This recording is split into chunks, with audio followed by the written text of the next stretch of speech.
At the end of World War II, the United States was an economic superpower, but not in Olympic sports.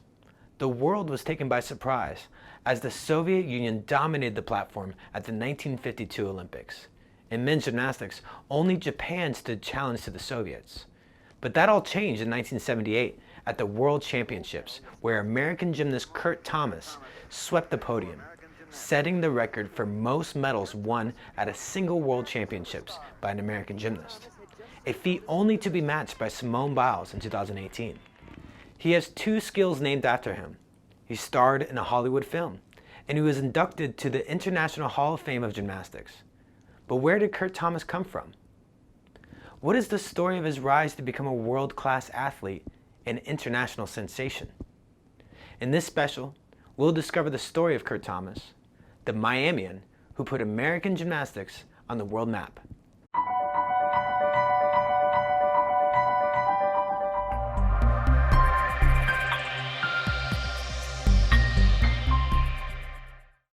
In the late 60s, in North Miami, Florida, in a poverty and crime-stricken neighborhood, a young Kurt Thomas was being raised without a father.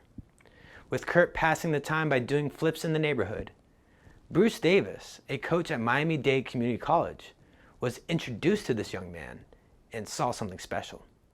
Well, the story on Kurt is that I had a beautiful young lady in my gym named Earlene Carey. Earlene was telling me that this little blonde boy over at the Silver Blue Lakes apartments was always out in the grass and in the alleyway behind the apartments trying to tumble. So I said, well, Earlene, we've got the open program at Miami-Dade at nighttime. Anybody was allowed to come. And by the way, it was free of cost. And I said, why don't you bring Kurt over with you? So he did.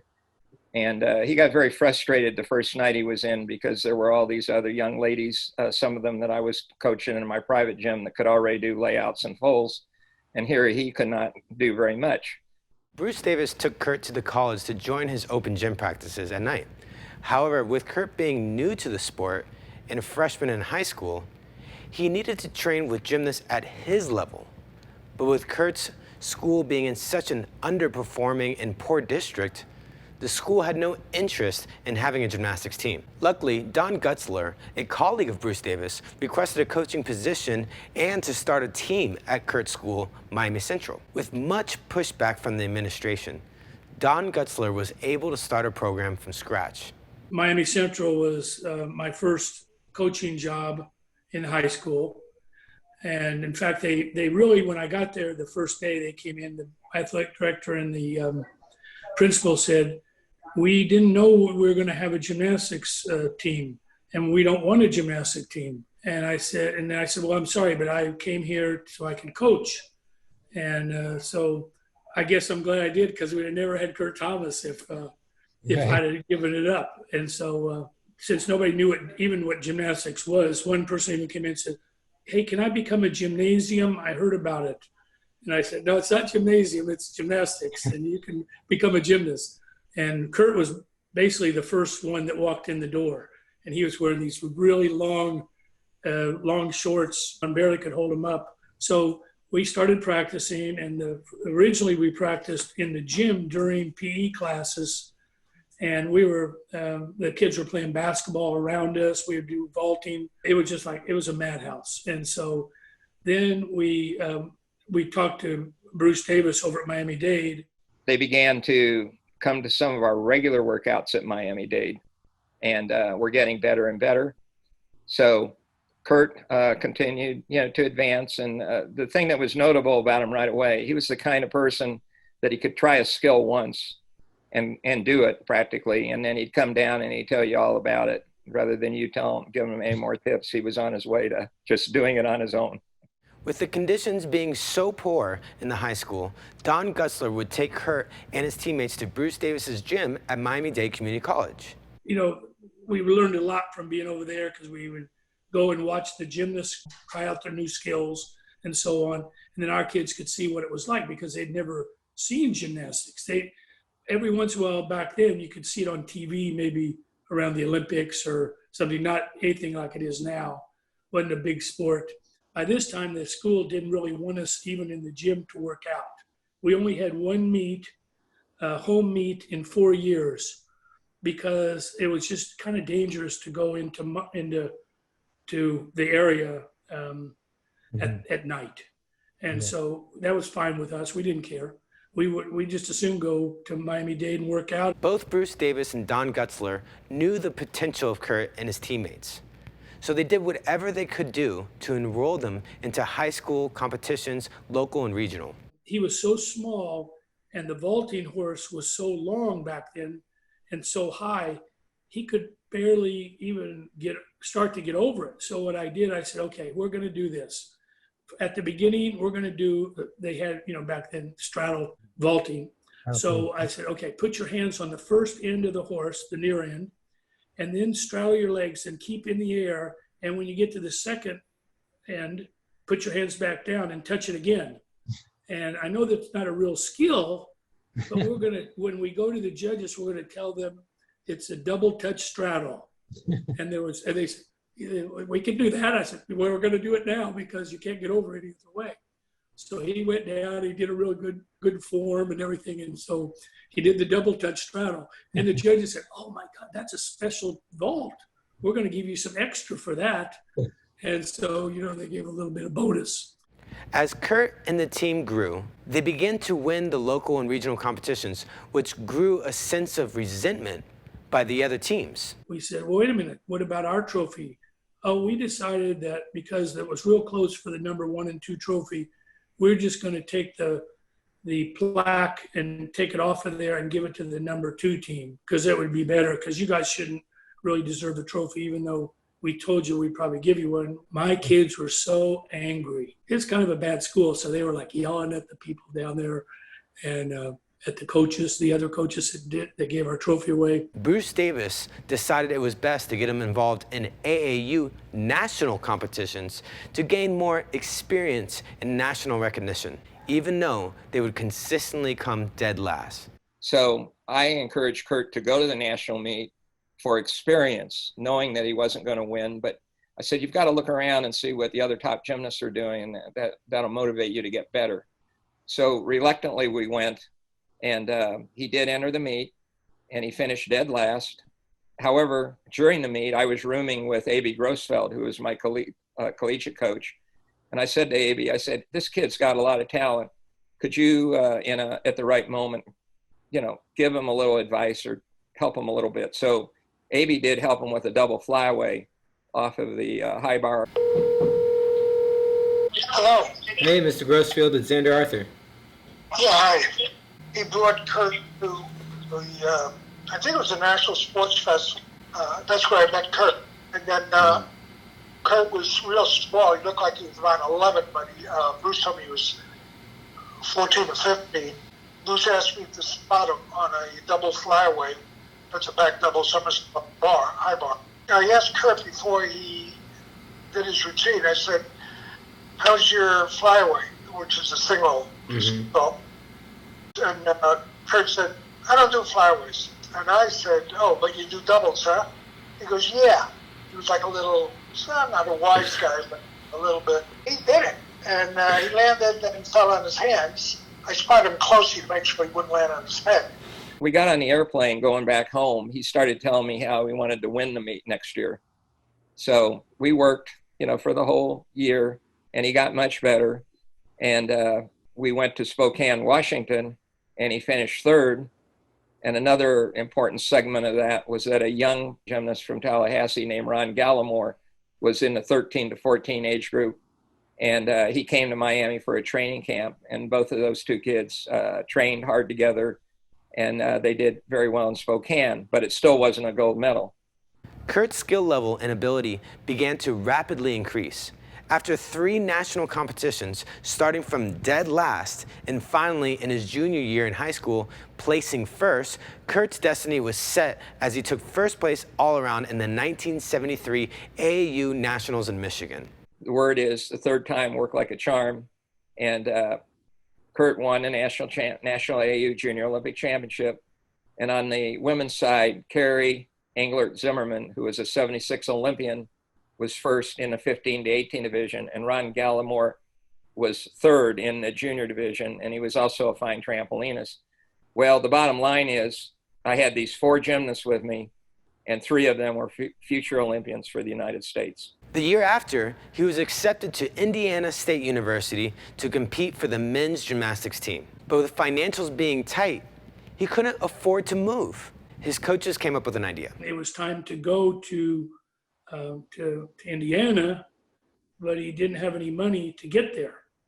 And so I said, well, I don't think you're allowed to have the school pay for your way to school to get there.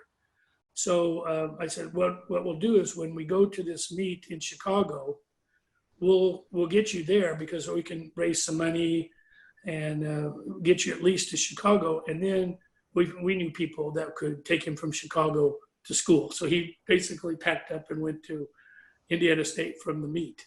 In 1975, Kurt was accepted to the national team to compete in the Pan American Games.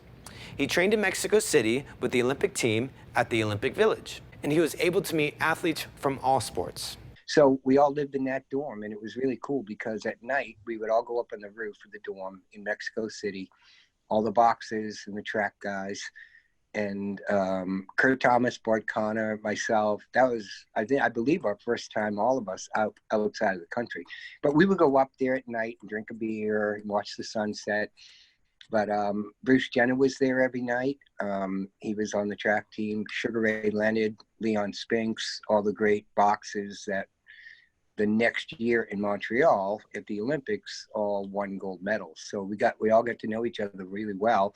And that's really when I got to know Kurt, those 6 weeks.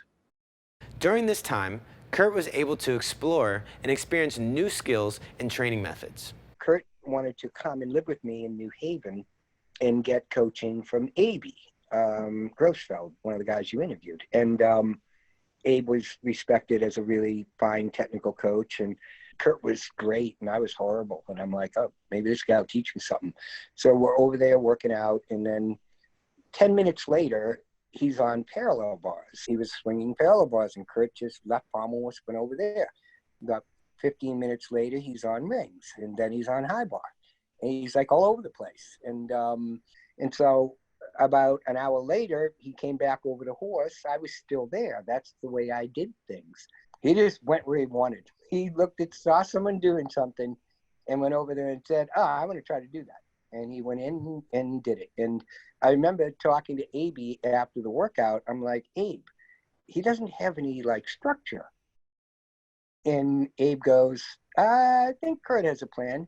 He's going to get as good as he can, as fast as he can. In 1976, Kurt competed at the Olympics in Montreal and captivated the American people with his grace, finesse, and uniqueness. This is where he showcased his signature move, the Thomas Flares, which became a staple skill in the sport. While Kurt was ready to showcase his new skill, he wasn't quite ready to receive a medal on the world stage.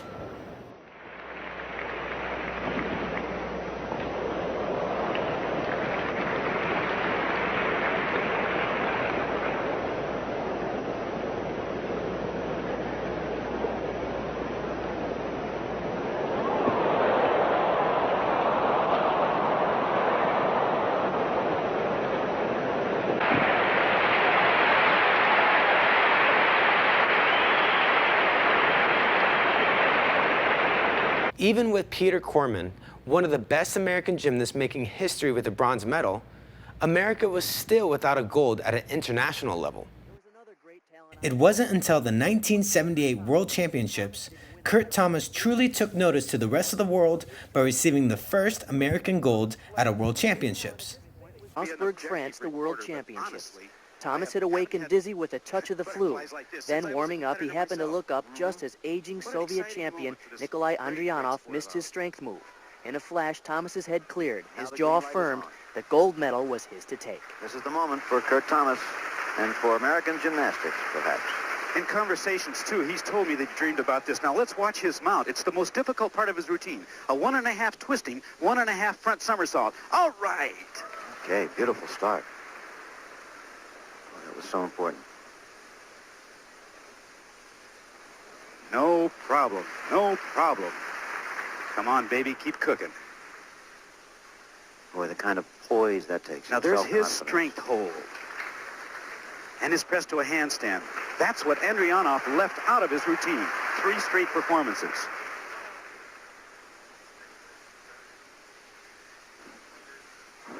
Double back. Boy. Oh, he's laying it in. Now watch this as Thomas Flair on the floor. You think they're paying attention in Terre Haute, Indiana? Oh. The crowd loves him. Listen to the reaction. My God, Jim, if this kid comes home with a gold medal. That's what it looks like right now, unless there's a big mistake. He needs to hit a double twister. That's all he needs. Now nail it. Kurt Thomas! Maybe a gold medal. All right, America, you got him. It sure looks like it. He's done it. He's done it. He's done it. 9-9. All right, baby. Congratulations, Kurt Thomas. The first American, male or female, ever to win a gold in these championships. I watched Kurt learn the Thomas. He wanted to do a full twisting double back, and I had done that. I could do one, and I was the only guy in the country who could do it. It involved more rotation, and Kurt was powerful, but I would say I was a little more powerful. Double back somersault and try to end with a double back somersault. He could move up in the standings. There's a pull in, all right. And there were only 3 gymnasts in the world doing it at the time, 2 Russians and myself. And then so Kurt wanted to do it. Kurt had trouble doing a double back at the end of the floor. Kurt wasn't really a great tumbler. Peter Kormann was doing a full twisting double. So he started with that, and Abe was teaching him, but he couldn't quite get it. To do that extra half rotation and somersault's really difficult, but the twist is not that difficult. But Kurt invented the Thomas thing. And then he did his Thomas because that was Kurt. He's like, okay, well, I'm not going to get that. I'll just make something up that's better. Kurt was set to be the all-around Olympic champion, to take home the gold for the U.S. for the first time. But that opportunity was lost, as the U.S. boycotted the Olympics in Moscow. He had to wait until the 1984 Olympics, but was barred from the Olympic team for receiving payment for performances as an athlete, thus labeling him as a professional gymnast. However, with Kurt Thomas's influence, the stage was set for the 1984 Olympic team to win the gold for the first and last time in men's gymnastics. Under Jimmy Carter, they boycotted the Russian Olympics in Moscow. And just a fun tidbit, the Russians boycotted our Olympics in LA in 1984. But the thing is, he couldn't show how great he was. Everyone knew he was going to get the gold. Wasn't allowed, couldn't do it. Come 1984, everyone knew he was going to get the gold again, but he did some performances at SeaWorld and things like that and got paid for it. So with the crazy, strict, ridiculous rules, in my opinion, he was barred from being on the Olympic team because he is now considered professional, which is ridiculous. You send the best of the best. That's what the rule should be. The Olympic team of Peter Vidmar, of Mitch Gaylord, all these great guys in the Olympic team that should have been Kurt Thomas being the leader of that team, win the Olympics, actually win the team Olympics. And the zeal that we had for gymnastics, that really made gymnastics a popular sport. People were crazy over gymnastics. Mitch Gaylord was in movies. Kurt Thomas was in Gymkata in 1985. He had fabulous gymnastic skills, and he loved to perform, and I think that was the key to his success. When he got inducted into the International Gymnastics Hall of Fame, he said, hey, I would like Don Gutzler, my first coach, to stand up. So I just stood up, and I kind of waved a little bit. He said, this is the guy that turned a 100-pound weakling into a world-class gymnast.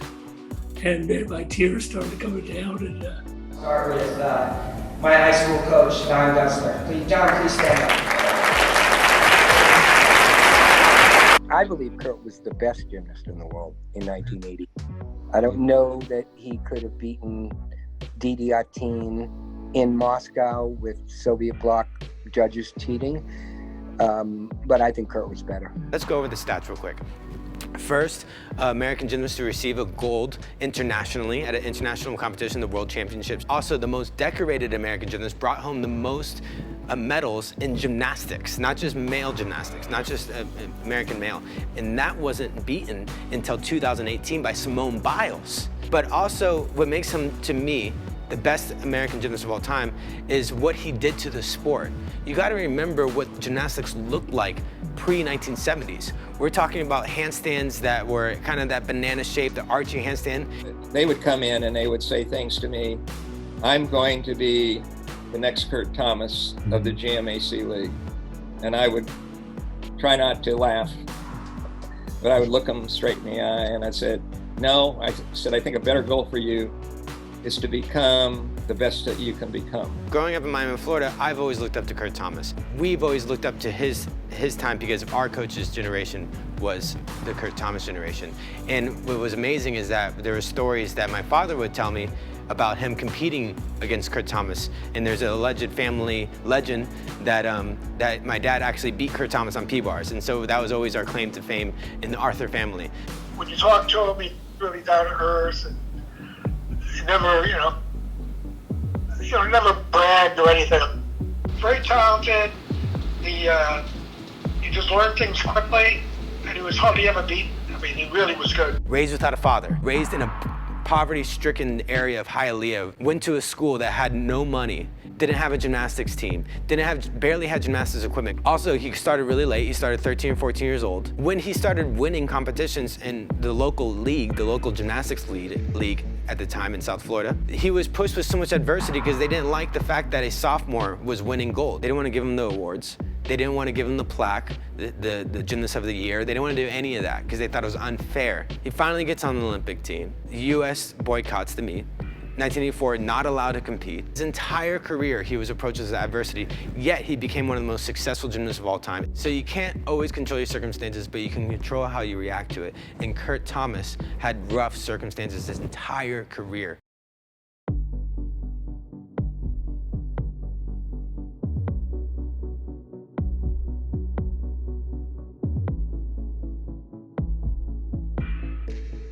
First gymnast in 46 years to win a gold medal in world competition, and I did step up on there. And there was a Soviet to my left and a Japanese to my right, and I was on the top, and my flag was raised, and I sang the national anthem, and I remember that, and I know what that's like.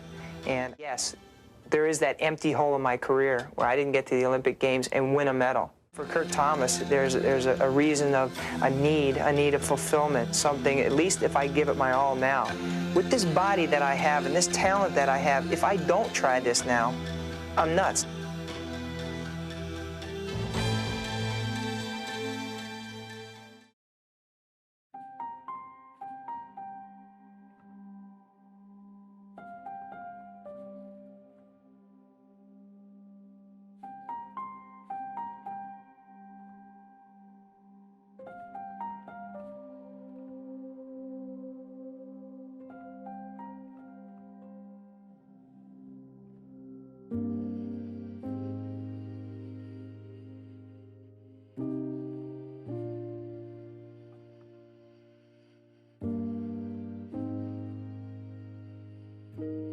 Thinking back about it, I wish I'd have done more. He would always invite us to the meet that he had in Texas, but we kind of did East Coast stuff.